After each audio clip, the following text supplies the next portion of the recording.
Olá, no Papo com o Editor desta semana, broadcast político entrevista o ex-governador do Ceará e ex-ministro Ciro Gomes, do PDT. Para essa entrevista está comigo a repórter do broadcast político, Sofia Guiar. Oi, Sofia, obrigado. Ministro Ciro Gomes, muito obrigado por nos atender. Eu já começo perguntando ao senhor a respeito da tão propalada terceira via, e está cada vez mais distante essa união de partidos em prol de uma terceira via em 2022. Primeiro, eu gostaria de perguntar para o senhor qual o senhor acredita que vai ser a linha ideológica de uma eventual terceira via que possa surgir aí nesse horizonte de curto prazo, e além disso, o senhor não acha que essa tentativa, essa desunião aí pode dispersar esses votos e favorecer Lula e Bolsonaro? Bom, boa tarde, Daniel. Boa tarde, Sofia. Boa tarde a todos os espectadores, não sei se chama na internet de telespectadores, internautas da nossa TV Estadão.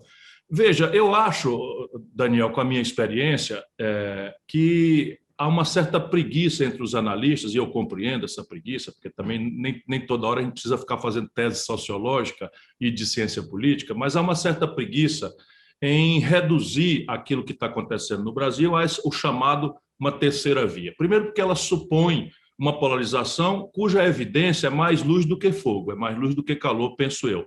Vamos lá, o que é que eu estou pensando na prática? O que eu estou pensando basicamente é o seguinte: o Brasil está vivendo, sem nenhum exagero, a pior crise social, econômica, sanitária e, portanto, política da sua história. Nós temos uma história de grandes problemas no passado, eu não estou desconhecendo essa história. Porém, eu nunca vi números como eu estou vendo hoje. O número do desemprego renovado, 15 milhões de pessoas em números redondos abertamente desempregadas, o nível de informalidade que precariza o trabalho e faz a renda despencar, é o maior da história brasileira, e um presidente da República fazendo a apologia da destruição da democracia e fazendo da mentira despudorada um mecanismo permanente de instabilização do meio social, do meio brasileiro. Para onde quisermos olhar, né? A menor estatística de investimento em ciência e tecnologia, que é a solução crítica para a virada da estratégia, e o Brasil está na pior década, saindo agora, evidentemente por falácias estatísticas, da pior década em matéria de crescimento econômico dos últimos 120 anos. Portanto, não há a menor dúvida de que nós temos a mais grave crise brasileira. Diante disso, o que está acontecendo no mundo político? Primeiro, uma brutal alienação desse número real da vida real do povo, que, pensando e sofrendo as consequências desse conjunto macabro de fatos, mais de 500 mil de mortos, roubalheira na vacina, você imagina onde é que nós podemos chegar e o nível de exasperação que o nosso povo deve estar experimentando, e eu sei que está, com o colapso da política. Então, vamos lá. O que acontece na política? Você tem, por conta de tudo isso, um presidente da República desmoralizando-se todo dia, e a aferição dessa desmoralização nas pesquisas indicando que ele provavelmente perderá as eleições para qualquer adversário que contra ele se apresentar no segundo turno. Isso não está flagrante ainda na opinião pública, já está ficando flagrante gradualmente para nós outros que acompanhamos a política com obrigação profissional, ou os militantes políticos ou os jornalistas.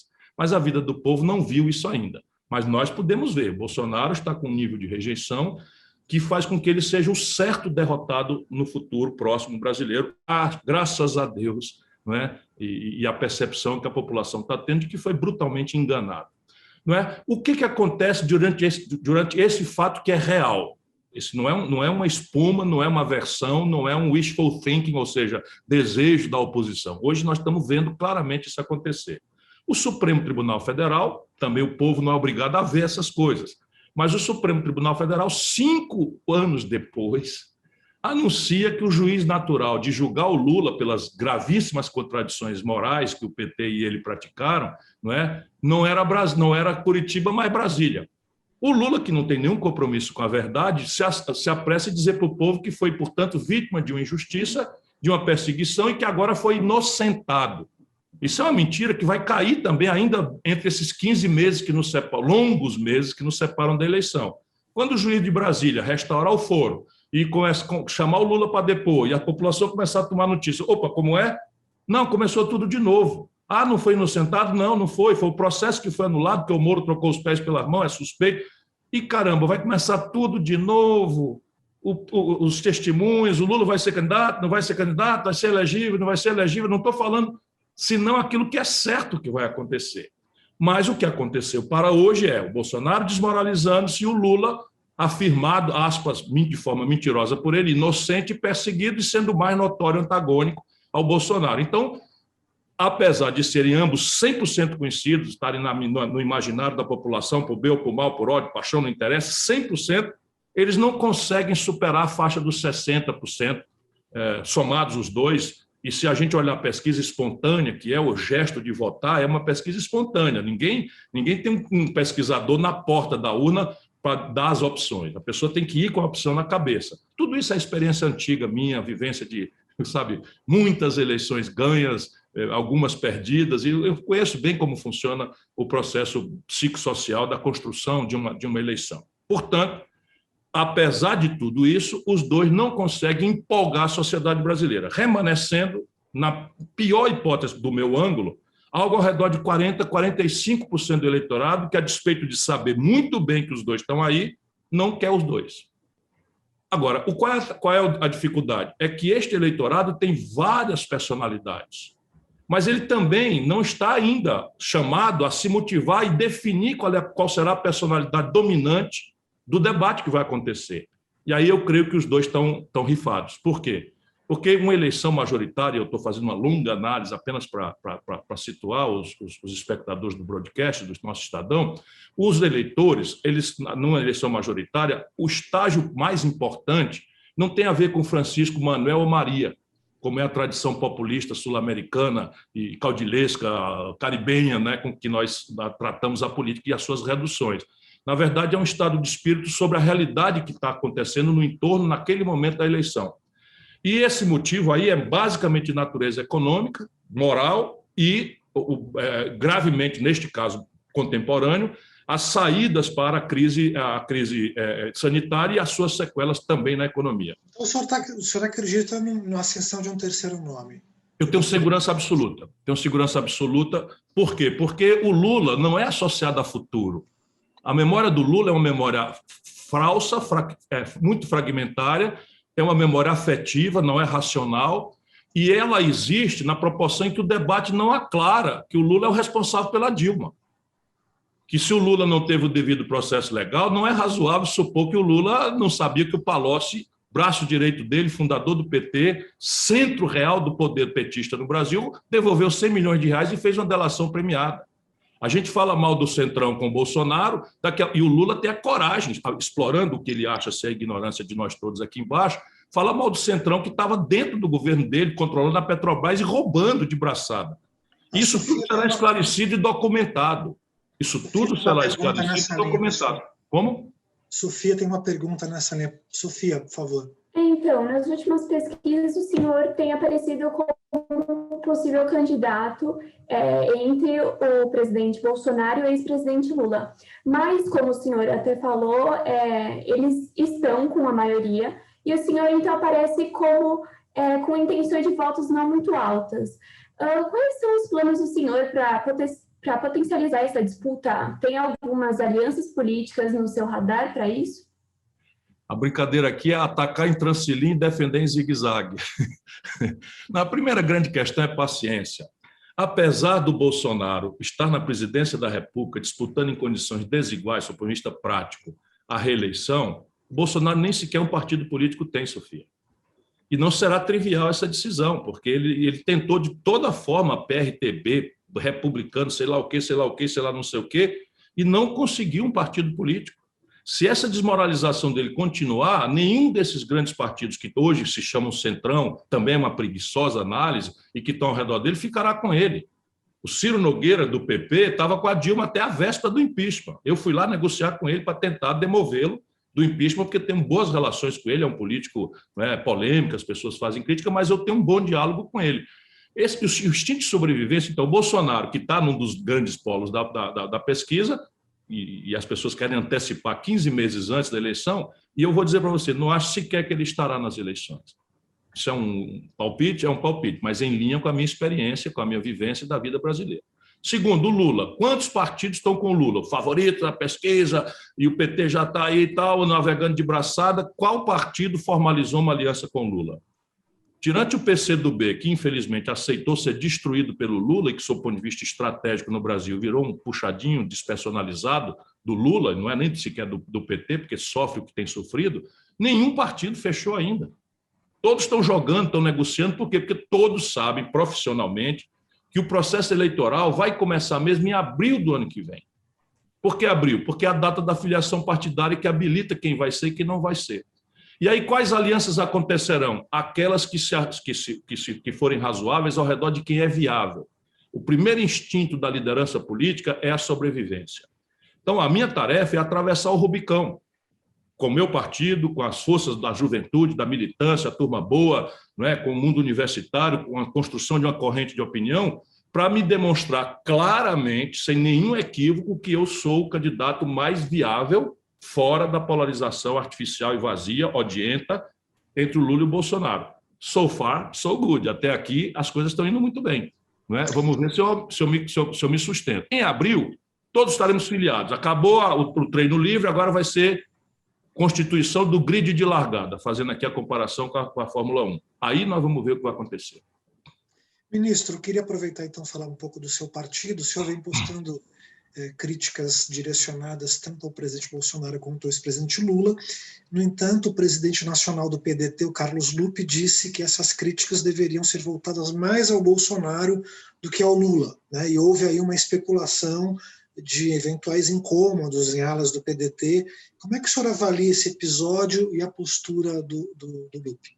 O Lula trabalha no ambiente da mentira e da intriga. Essa é uma característica dele, qualquer sociólogo, cientista político, mais distante que seja. Eu conheço o Lula há quase 40 anos, uma relação, eu diria até de amizade, embora a minha diferença com ele esteja ficando mais profunda do que jamais foi, embora tenha sido uma diferença desde sempre. Eu estava com o Tancredo Neves no colégio eleitoral, o Lula ficou contra, expulsou a Beth Mendes e tal. Eu estava em favor da Constituinte, o Lula determinou que o PT não assinasse a Constituição. Eu estava com o Itamar Franco, o Lula pediu impeachment do Itamar Franco. Eu ajudei a fazer o Plano Real, o Lula ficou contra o Plano Real. Então, são coisas assim antigas, porque o Lula é muito vazio, é uma personalidade exuberante, é um demagogo charmosíssimo, mas é uma personalidade que, inclusive, não está reciclando. O Lula, enfim, vamos analisar essa coisa.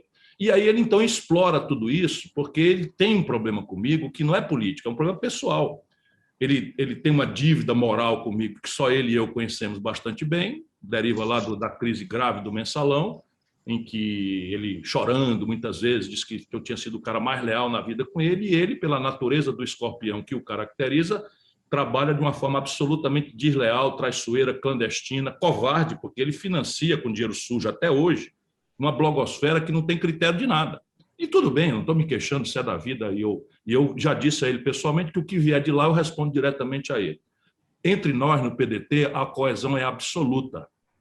O Lupe é mais do que um dirigente extraordinário que está liderando todos os entendimentos e articulações que vão surpreender o jornalismo brasileiro. Se vocês quiserem se antecipar, um dos elementos organizacionais importantes de uma eleição majoritária, sistemática, não é, simultânea, é como se organizam as bases nos estados. Vá ver qual candidato viável o Bolsonaro está constituído em qual estado brasileiro. E veja o que está acontecendo na base orgânica do PT. Qual estado brasileiro o PT tem favoritismo hoje na disputa. E vá ver o que eu estou fazendo. E vá ver quantas organizações na federação eu adiantadamente já estou montando em articulações absolutamente surpreendentes para esse mundo tradicional brasileiro, que é um mundo interesseiro e superficial, sem queixas, eu apenas conheço do que estou tratando. Então, veja, qual é a candidatura do Lula em São Paulo? Por enquanto, ele está mentindo para o Márcio França, mentindo para o Boulos e mentindo para o Haddad. Mas daqui para abril, dois dos três serão enganados. Percebe? Eu estou articulando também, estou trabalhando aí. Não é? Qual é a candidatura do PT no Rio? Ele está enganando o Freixo, e estimulando, não é, o presidente da Assembleia, que é do PT, a buscar aliança, seja com quem for. Com o Eduardo Paes, a quem ele visitou, com o Rodrigo, que é o meu candidato já pré-estabelecido, ex-prefeito extraordinário de Niterói, enfim, a quem o Lula foi visitar. Enfim, o fato é que o PT não tem candidato viável, a não ser a não ser em Pernambuco, onde ele está enganando a Marília Reis de novo e enganando o PSB, dizendo que vai ficar com o PSB e sacrificar a Marília Reis. Então, veja, essas tramas do Lula funcionavam muito bem no passado porque ele impunha um crê ou morre. Agora eu estou aqui na área.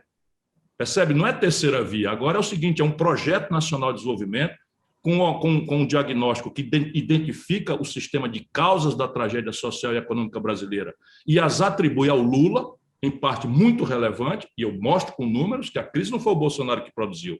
Quem produziu essa profunda e grave crise estrutural brasileira foi o Lula e os seus prepostos. Números, se quiser, estão à sua disposição para iluminar essa discussão. Mas, mais do que isso, eu tenho liberdade para propor um caminho, tanto de um novo modelo político, para acabar com essa tratativa de dar centralidade aos corruptos brasileiros. Muda tudo, muda governo, muda partido e só muda a perfumaria, são as mesmas pessoas. E o mais importante, um modelo de economia política que devolva o desenvolvimento ao país. Sofia. Bom, nesse conflito, então, entre o senhor e o ex-presidente Lula, ele, inclusive, vem falando em várias entrevistas que ele jamais vai tratar o PDT e, inclusive, o senhor como inimigos, como ele propôs. Se o senhor não participar do segundo turno nas eleições de 2022 e o pleito ficar entre Bolsonaro e Lula, o senhor avalia uma aproximação entre o PDT e o PT? Veja, deixa eu lhe dizer, com a minha absoluta convicção, nós estamos distantes aí pela internet, pelas câmeras e tal, mas olha aqui na bila do meu olho. Eu estarei no segundo turno contra o Lula. O Bolsonaro não estará no segundo turno. Ok. Isso. Eu queria agora perguntar uma outra coisa que ontem à noite ficou em profusão aí nas mídias, que é a respeito da Bolsonaro faz do voto impresso, ele chama de voto auditável, né? O senhor já falou que é a favor de uma mudança da tecnologia das urnas eletrônicas. Como é que o senhor avalia esse debate? O senhor acha que o voto impresso de fato pode ser implementado? Aproveitando, o que o senhor achou da live de ontem, de 2 horas do presidente? Olha, eu não costumo ver as lives do Bolsonaro porque, imagina, para o povo, ele já se transformou num Pinóquio vulgar, porque as mentiras estão ficando cada vez menos sofisticadas, cada vez mais despudoradas e contraditórias, para chegar, inclusive, às raias da insanidade mental. É claro que a insanidade mental é um pretexto porque ele é mau. O Bolsonaro é uma personalidade do mal, é uma pessoa ruim, não tem empatia, um cara que nas lives, por exemplo, simulou asfixiamento, simulou falta de fôlego, debochando da tragédia que matou mais de 500 mil de brasileiros e enlutou muitas pessoas, famílias, amigos, entre as quais eu, que perdi pessoas muito queridas. Ver o Bolsonaro simulando uma pessoa com asfixia me encheu de repugnância, sabe? A vontade que você tinha de ir lá e, caramba, pegar no pescoço dele e dizer, cria vergonha na cara, sabe? É uma coisa, eu modero, porque 63 anos a gente vai tomando uma certa distância, mas eu não quero virar um covarde, um sepulcro caiado, para não expressar a minha indignação. Ontem eu vi os resumos. Então, veja, o cara chama a imprensa numa das maiores democracias do planeta Terra, ele não tem essa altura, ele não sabe que o Brasil é um país que, se o presidente da República chama, vem a imprensa global inteira, vem o Guardian da Grã-Bretanha, vem o Figaro, vem, sabe, o Wall Street Journal, porque ele disse que ia provar, usou essa expressão, que o Brasil tinha um sistema eleitoral fraudulento. E o que nós vimos foi o Bolsonaro fazer uma coleção de fake news, já todas elas desmentidas e desmoralizadas na internet. A gente sabe o que está acontecendo e, infelizmente, está funcionando. O Bolsonaro sabe que vai perder, viu, Sofia? Ele está dizendo isso porque ele sabe que não estará no segundo turno. E ele quer preparar ou o delírio do golpe, que ele está tateando, né? E não vai acontecer. Não há ambiente nem no Brasil, nem de concerto internacional que suporte uma ruptura policial, militar, como ele está no delírio dele tentando fazer, nem milícias armadas. Pode haver violência, e acontecerá, eu tenho lamento, mas ele está introduzindo suspeita no seio do povo com relação à saúde da expressão mais grave da democracia, que é a coleta do voto do cidadão. Eu vi agora um instituto de pesquisa, que isso é mais relevante do que tentar antecipar resultado, mostrou que sai de 4% a inconfiabilidade pelo povo nas urnas para quase 30%. Ora, se numa democracia representativa o sistema de voto, de colheita da vontade popular, é inconfiável já para um terço da população, no mínimo nós podemos esperar um recorde de abstenção e a probabilidade de que a política seja desmoralizada e a disputa pelo poder saia da linguagem da democracia para a violência é enorme. E é isso que o Bolsonaro está perseguindo. O resto é uma vergonha. Chega a ser patológico. O cara, vou provar. Aí diz uma expressão, é quase psicótica, diz assim, eu não posso provar. Caramba, como é que alguém que diz que não pode provar chama uma entrevista com a imprensa global e brasileira para dizer que ia provar? Ele é um canalha, vai me desculpar. Ele é um canalha daqueles mais vis que eu já vi na vida pública do mundo. Mas o senhor defende algum tipo de mudança no sistema de votação? Esse assunto, para mim, sabe, eu vou virar. Porque nós do PDT temos uma história. É uma história longa, nós estamos vindo lá de trás. E o Brizola teve um gravíssimo problema e foi salvo desse problema pela possibilidade da recontagem de votos. É o chamado fenômeno, crime, ou fraude da Proconsult. Quem quiser conhecer, para não ser muito extenso, vá no Google. Então, o Brizola ganhou a eleição e, na totalização, fraudaram a eleição e estavam dando resultado oposto ao Brizola. Graças à possibilidade de recontagem, ele salvou sua própria eleição. E o Brizola fundou o PDT, na sequência da memória do velho PTB do Getúlio Vargas. Pois bem, para nós, então, é quase um dogma de fé, de homenagem ao nosso velho líder, grande companheiro, que eu fui colega, governador, enfim. Portanto, nós estamos nessa estrada de pedir um sistema que não é a volta ao voto impresso. Isso é preguiça. A tecnologia permite redundância, porque sabe como é, Daniel? No sistema eleitoral, é que nem a mulher de César em Roma, para quem não bastava ser virtuosa, tinha que parecer ser virtuosa. Então, nós do PDT acreditamos na saúde das urnas, acreditamos que elas são invioláveis, sabemos que a tecnologia dela é imbatível e nunca houve uma fraude na história brasileira nos 25 anos que essa urna é usada. Portanto, nosso problema não é suspeição sobre a urna. Nosso problema é dar ao Brasil uma urna de segunda geração que haja redundância, ou seja, a urna é boa, mas para quem tiver desconfiança lá da mulher de César, que não bastava ser virtuosa, tinha que parecer ser, eu permito que um juiz determine uma recontagem, mediante fatos objetivos, examináveis pela justiça. Essa é a nossa história de 20, 30 anos, vários projetos aprovados no Congresso, o Lula sancionou, a petezada virou mentirosa para valer, porque o Lula sancionou isso lá em 2015, essa lei foi aprovada, o PT votou a favor, o Lula sancionou, que era presidente da República, 2015 não, 2005, percebe? E não foi cumprida. Porém, eu acho que agora nós não temos mais que discutir isso. Eu tenho ponderado aí a quem me pergunta que não custava nada para a Justiça Eleitoral tirar esse argumento do Bolsonaro. Sabe, se a gente introduzisse em 20% das urnas a possibilidade de uma urna de segunda geração, que você vota igualzinho como vota na urna hoje, voto eletrônico, mas ela tivesse a redundância da impressão de um ticket, que nem um rolinho de papel de cartão de crédito, só que inviolável, por trás de um plástico, onde a pessoa, antes de confirmar, visse duplamente, não só a foto na urna eletrônica, como o nome escrito ali. E esse papelzinho picotava e caía numa urna indevassável. Nem o eleitor, nem ninguém podia pegar naquilo. E pronto, e acabou a eleição, e o relatório da urna sai que nem sai hoje, e está tudo com toda a confiabilidade do sistema, ok.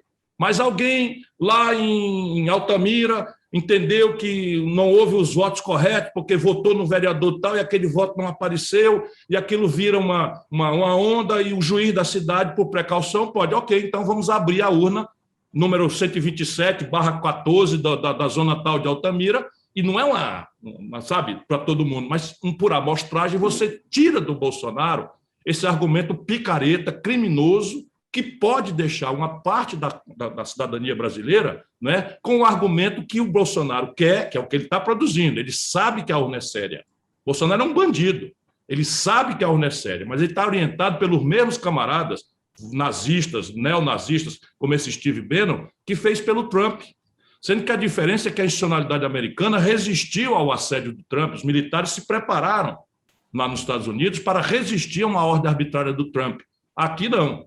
Aqui o Bolsonaro destruiu a cadeia de comando das Forças Armadas, está determinando que o ministro da Defesa, que se presta a esse papel sujo de reforçar esse argumento, e está introduzindo no seio da opinião pública o medo, a inconfiabilidade, a desconfiança. Isto é muito ruim para a democracia brasileira.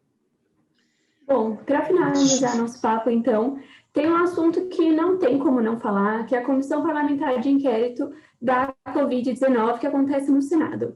Como o senhor, então, avalia a atuação da comissão até o momento e o senhor acredita que ela vai ter algum impacto nas eleições de 2022? Ela tem prestado um extraordinário serviço em documentar em tempo real, vai voltar agora, né? A população está interessada, porque esse assunto virou um assunto central do nosso povo, não é eleição. É que dia que eu posso sair de casa sem a ameaça de voltar contaminado e contaminar minha família? Que dia que eu posso voltar a trabalhar normalmente? Que dia que eu posso frequentar um evento cultural? Enfim, essa é a gravíssima e central questão do povo brasileiro hoje, e nós temos reagido de forma pior do que qualquer outro lugar organizado do mundo, graças aí ao negacionismo, ao caráter anticientífico, à incompetência e à atitude sem empatia e criminosa, assassina do Bolsonaro e da sua equipe de boçais, em que avulta o general Pazuello, um general da ativa do Exército Brasileiro. Agora a sociedade está sabendo, por exemplo, que o criminoso atraso nas vacinas, a inexplicável não resposta à proposta da Pfizer, que manda 81 e-mails querendo transformar o Brasil no outdoor da eficácia da sua vacina, porque ela foi testada na fase de licenciamento dela no Brasil, com grande êxito. E, como disse, o Bolsonaro não sabe, mas essa é uma das grandes nações do mundo. Bolsonaro avilta o Brasil, a Pfizer queria fazer aqui no Brasil, eles deixaram 81 e-mails a partir de agosto do ano passado, Sofia. Agosto, isso a CPI está documentando. Então, a população está vendo que o atraso não era só incompetência e inconfiabilidade, era dilatar, criar dificuldade para vender facilidade. Imagina, vamos raciocinar, deixa a apuração chegar aí à presunção de inocência de todos garantida e tal, mas já dá para dizer o que governo está governando o Brasil. Diante da mais grave crise de saúde pública da história moderna, só superada lá atrás pela gripe espanhola, né, nós temos uma negociação de vacina feita por um cabo da PM de Minas Gerais, com um picareta nomeado, que era líder do governo Lula, vice-líder do governo Lula, vice-líder do governo Dilma, líder do governo Fernando Henrique, é líder do governo Bolsonaro, que é suspeito, o líder do governo Bolsonaro, de ser um dos grandes responsáveis por esse esquema de ladroeira no Ministério, acobertado por generais e coronéis da ativa do Exército Nacional. Isso é o que a CPI está mostrando com documentos. Então, vai ficar flagrante, de um lado, que o Bolsonaro é o responsável pelo excesso de mortes, pela atitude incorreta estrategicamente de negar as evidências do que era necessário, por ter postulado remédios ineficazes e com efeitos colaterais mortais, contrariando a ciência, mas vai ficar provado também que havia um componente de corrupção no lugar mais crítico e mais grave da história moderna, do contemporâneo, a emergência do povo brasileiro, que é a vacina do nosso povo. Então, isso vai dar alguma coisa? Aí sim, aí eu duvido. Por quê? Porque eu tenho muita dificuldade de ver o Brasil ser passado a limpo, sabe? Ser um esforço estratégico de moralização, com o apontamento objetivo de culpas, responsabilidades, evidências, porque é um bom julgamento, não é barulho, não é discurso, é a construção de evidências assim incontestáveis que evidenciem as culpas, as responsabilidades e as chamem às penas da lei. Eu não consigo ver o Renan Calheiros liderando um processo dessa profundidade no Brasil. Desculpa, são 40 anos de experiência, eu conheço bastante bem o Brasil, conheço seus personagens. Mas vamos supor que eu morda a língua e que eu me engane, que as pessoas mudem, então o Renan Calheiros consegue produzir um relatório severo, sem retórica. Não é o comportamento dele, é muita retórica, muita baboseira.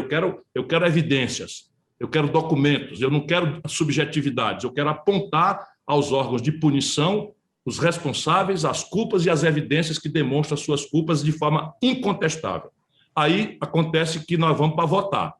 A CPI está coalhada de governistas que, para a televisão, que é a hora de que nós estamos assistindo, se comportam em linha com a indignação que o povo expressa. Mas na hora de votar um relatório que inculpe, que demonstre claramente as culpas e as consequências importantes dessas culpas, não é, que chegarão ao crime de responsabilidade, que é base do impeachment, eu duvido que se forme maioria.